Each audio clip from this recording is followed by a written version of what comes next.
Retour au Faso et direction le département ministériel en charge de la défense et des anciens combattants. Le département a tenu une conférence publique.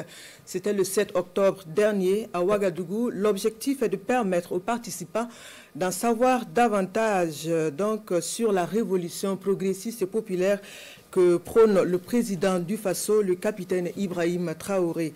Cette conférence sur la révolution progressiste et populaire s'inscrit dans la seconde phase des journées nationales d'engagement patriotique et de participation citoyenne, activité en cours. Donc on en sait davantage sur cette activité avec Karim Bikinga.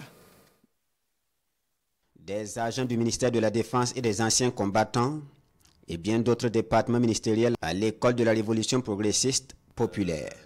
Une révolution déroulée dans tous les secteurs avec des résultats prometteurs.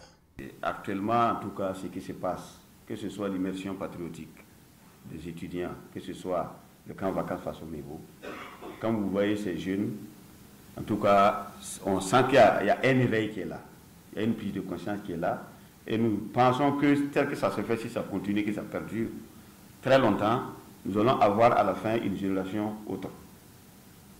Une génération d'une autre mentalité, une génération de gens qui aiment leur pays, qui sont patriotes, qui y croient et qui vont faire tout pour que le pays puisse avancer. On doit mettre en avant d'abord les intérêts communs. Les intérêts communs, c'est notre drapeau, c'est notre pays, c'est notre sol et c'est notre société.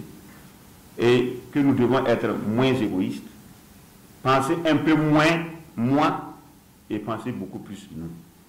Cette conférence s'inscrit dans le cadre de la deuxième phase des Journées nationales d'engagement patriotique et de participation citoyenne.